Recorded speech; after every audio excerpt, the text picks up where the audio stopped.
गाँव से गोवा। सुनने में आपको साधारण शब्द लगता है, पर एक शख्स जो हमारे साथ बैठे हैं, वह गाँव से गोवा तक के सफ़र तय किए हैं और वो शख्स हैं आचार्य रामगोपाल, जिनके जो है कि नवजीवन प्रकृति चिकित्सा केंद्र मोकामा, चिंतामणि चक में जो है कि स्थित है। पटना जो है कि पटना जिला के मोकामा के चिंतामणि चक में स्थित है। इनके जो इलाज होते हैं वो इलाज नहीं बल्कि एक चमत्कार होते हैं और ये मैं नहीं कहता, नहीं मेरा चैनल कहता है। आप इनके जो है कि इलाजरत जो पेशेंट रहते हैं, उनके द्वारा आप जो है कि समझिएगा तो आपको वो आसानी से समझ में आएगा।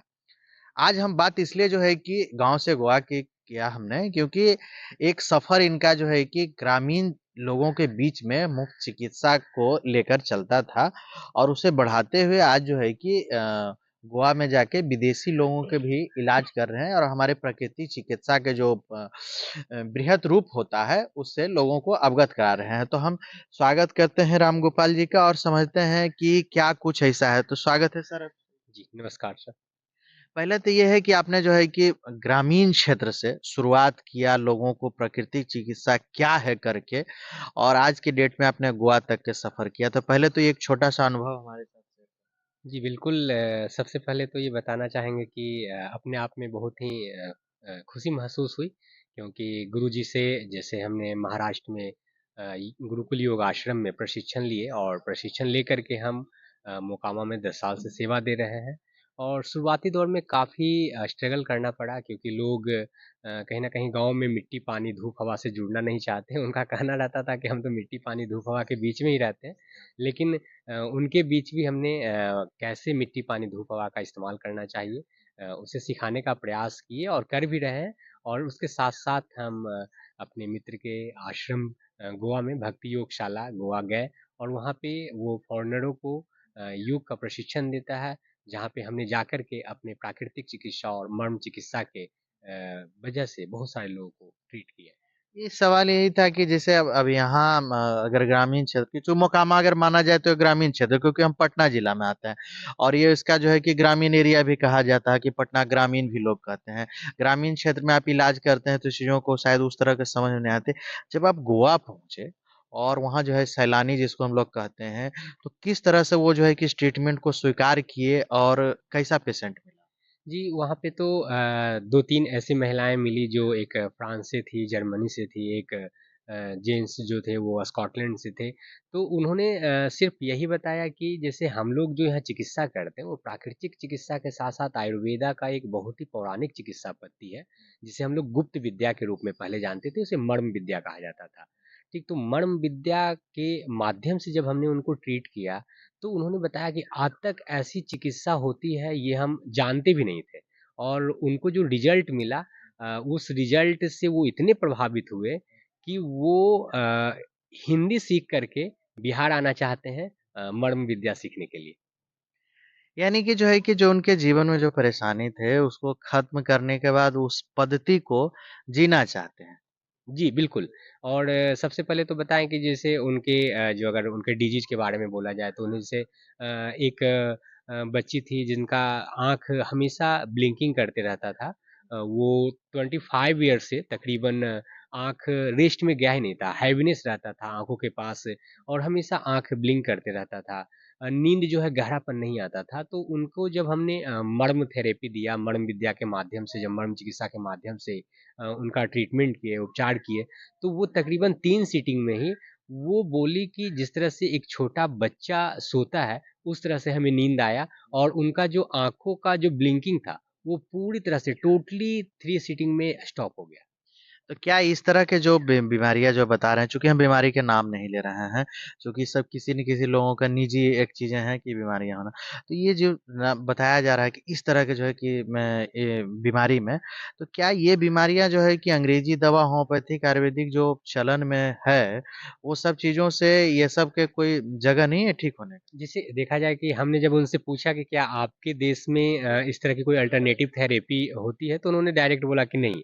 क्योंकि अल्टरनेटिव थेरेपी के लिए वो इंडिया ही आते हैं, और या इंडियन कुछ लोग जाते हैं तो वो अल्टरनेटिव थेरेपी करवाते हैं। और जहाँ तक हम लोग बात आपने किया अंग्रेजी और हेम्योपैथ, तो वो अंग्रेजी और हेम्योपैथ से बहुत ही लगाव है उनका और जुड़े हुए हैं, और वो दोनों से दिखा कर के थक चुके थे, लेकिन डॉक्टरों को कहना इस तरह की कोई मतलब डिजीज नहीं है और इसका इलाज भी संभव नहीं है, क्योंकि वो एक बॉडी का एक सिम्टम था।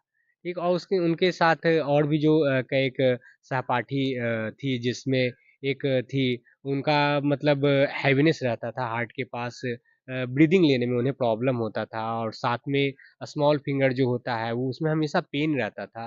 तो 3 सीटिंग के बाद उनकी भी बिल्कुल मतलब हैवीनेस चला गया हार्ट के पास, ब्रीदिंग आसानी से ले पा रही थी, और वो जो नमनेस रहता था, पेन रहता था स्मॉल फिंगर में लेफ्ट साइड हैंड के, वो बिल्कुल चला गया। इस तरह से कई एक डिजीज हमने देखा, लेकिन जब तक वो समझिए कि कहीं न कहीं पेशेंट इस चीज़ को समझ रही थी कि ये कहीं न कहीं हार्ट से रिलेटेड डिजीज़ है। लेकिन डॉक्टर के पास जाने के वजह से डॉक्टरों का कहना था कि नहीं, ये हार्ट से संबंधित कोई बीमारी नहीं है। लेकिन देखा जाए तो शरीर प्राकृत ने, जो ईश्वर ने बनाया है, कि आपको बीमार होने के पहले ही सिम्पटम आने लगता है, और अगर आप सिम्पटम को समझ जाएँ, तो हम लोग गुरुजन से यही सीखे कि शरीर से बड़ा कोई डॉक्टर नहीं होता। अगर सबसे बड़ा कोई चिकित्सक है, तो वो शरीर है, और दूसरा अगर कोई है, तो वो निसर्ग है, जिसे हम लोग प्राकृत कहते हैं। तो अगर आप शरीर को समझ लें, शरीर क्या कहना चाह रही है, और उसके अनुकूल थोड़ा-सा अगर उसे समय दें, तो अपनी प्रॉब्लम को खुद हील करता है। हम लोग प्राकृत चिकित्सक हैं, और यही सिखाते हैं कि आप अपने शरीर के लक्षणों को कैसे समझ सकते हैं, और उसके साथ-साथ निसर्ग से कैसे जुड़ सकते हैं। आप डॉक्टर नहीं हैं। नहीं, बिल्कुल, हम लोग कोई डॉक्टर नहीं है, हम लोग को थेरेपिस्ट लोग कहते हैं, और साथ में नैसर्गिक चिकित्सक हैं, यानी प्राकृत से जुड़े हुए हैं, जो हम स्वयं करते हैं वो लोगों को बतलाते हैं। हम जो खुद अपने ऊपर इस्तेमाल करते हैं वो लोगों को बतलाते हैं, हम जो खाते हैं वो लोगों को खाने के लिए बतलाते हैं, क्योंकि हम लोग बताते हैं कि भोजन जो है वो एक औषध है, ठीक? तो औषध को कैसे लेना है, हम लोग जो आज छोटी-छोटी बीमारियों के लिए वो टेबलेट के ऊपर जो आश्रित हो गए, वो कहीं न कहीं जो टेबलेट व्यक्ति खा रहा है, उसे भी पता है कि ये कहीं न कहीं एक बीमारी को ठीक करे या ना करे, दूसरा बीमारी ज़रूर देगा। अब ये जो है कि दूसरा बीमारी की बात है। ये वीडियो में जो दिखाई दे रहा है कि आप कुछ जो है कि वो सेंकता है क्या वो मोटा वाला रोटी जो सेंकता है, तंदूरी रोटी। अब तंदूरी रोटी जो है कि किसी के शरीर पर जो है कि आप लगा रहे हैं, क्या है? जी, नहीं, तंदूरी रोटी नहीं, वो पोटली सेक उसे बोलते हैं, पंचकर्म के अंतर्गत आता है, और उसमें कई एक तरह के हम लोग औषध दे करके आयुर्वेदिक तेल लगा करके शरीर पे, और जब मर्म करते हैं तो मर्म के बाद पोटली हम लोग देते हैं, तो उससे उनका जो है मांसपेशी काफ़ी रिलैक्स महसूस करता है, और वेदना में बहुत ही आराम मिलता है। तो अब जो लोग जो है कि अंग्रेजियत और अन्य दवाइयों के मतलब दवाई के पीछे जो लोग भाग रहे हैं, वैसे लोगों को आप क्या सजेशन देना चाहेंगे हमारे चैनल के द्वारा कि जो है कि आप लगता है कि भाई माथा दर्द करा या कुछ भी चीज़ें होती है तो फटाक देनी 2 टैबलेट खाने के लिए चाहते हैं कि भाई तुरंत में आराम हो गया। वैसे लोगों के जो है क्या सलाह देना चाहिए? सबसे पहले तो हम ऐसे लोगों को यही सलाह देने चाहेंगे कि अभी जो समाज में जो बीमारियां हो रही है, वो मैक्सिमम बीमारी जो है वो मन का है। ठीक, तो मन को स्थिर रखने के लिए, ठीक, कहीं ना कहीं हमें योग से जुड़ना होगा। अपने मानसिक अवस्था को ठीक रखने के लिए, मन को स्थिर रखने के लिए योग से जुड़ना होगा, और साथ में अपनी लाइफ स्टाइल, यानी जिसे दिनचर्या कहते हैं, दिनचर्या को बदलना होगा, और अपने खान पान को औसत समझना होगा, और क्या खाना है, क्या नहीं खाना है, और कब खाना है, इसका ख़्याल रखना होगा। और अगर इतना कोई लोग करते हैं, तो हम बिल्कुल आपको 100% अपनी तरफ से सांत्वना देना चाहेंगे कि उन्हें छोटी-छोटी बीमारियों के लिए कोई भी मेडिसिन लेने की आवश्यकता नहीं होगी।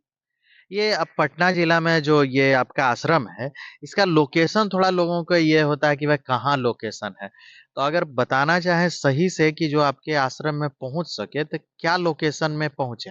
चूँकि पटना में बिहार के कई जिले में जो है कि लोग देखते हैं, पर उनको ये नहीं पता है कि ये लोकेशन है कहाँ पर? क्या सही से बताना चाहें?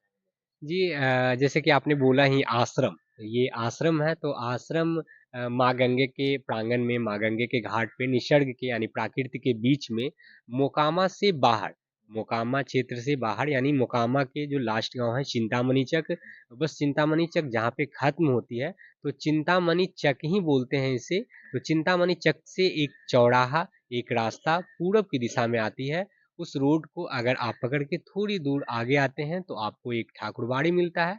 ठीक, तो छोटी ठाकुरबाड़ी के बगल में नवजीवन पंचकर्म प्राकृतिक चिकित्सा योग आश्रम को खोला गया है, जहाँ पे गंगा, गाय और प्राकृतिक चिकित्सालय का समन्वय के साथ हम लोग लोगों को गंगा के प्रति, गाय के प्रति और प्रकृति के प्रति जागरूक करने का काम कर रहे हैं। एक छोटा-सा अनाउंसमेंट आपसे चाहेंगे कि अभी जो है कि आपका बड़ा सफल रहा एक 5 दिवसीय आपने जो है कि कार्यक्रम आयोजन किया था जिसमें जो है कि जीवन शैली सुधारने की आपने काम किया और उसको कई लोग शायद समझ ना पाए इसकी वजह से आपके आश्रम में पहुँच नहीं पाए। कम ही लोग आए लेकिन जो आए वो संतुष्ट होके आए और अगले आश्रम के आप पर प्रेशर डाला जा रहा है, तो क्या आगे कब ये हो सकता है एक संभावित? जी, बिल्कुल। लगभग हम लोग की जो टीम मिल कर के हमने पंच दिवसीय जो शिविर का आयोजन किए थे, जिसमें नाम मात्र का हम लोग फ़ी लिए थे। यानी जो पेशेंट के ऊपर खर्च हो वही हमने उनसे चार्ज किया था और ये वो इतना सफल रहा कि जो लोग गए थे उन्होंने भी बताया था कि फिर आप जितना जल्द से जल्द शिविर करें। तो हम लोग ने अपनी टीम के साथ डिस्कशन किए और ये तकरीबन देखा जाए तो 10 अप्रैल से अगला शिविर का ऐलाउंस हम फिर आपके माध्यम से ही करेंगे। बहुत-बहुत धन्यवाद। जैसा कि कहा जा रहा है कि गंगा, गाय और प्राकृतिक चिकित्सा। प्राकृतिक चिकित्सा, ये आप गंगा के तट पर है, कभी आइए और यहाँ महसूस करिए कि इलाज नहीं बल्कि जीवन शैली जीने का एक तरीका बताया जाता है। तो बने रहें संवाद डिजिटल टीवी न्यूज़ के साथ, आगे और भी होंगे खबरें और भी होगा संवाद। अभी तक इतना ही, धन्यवाद।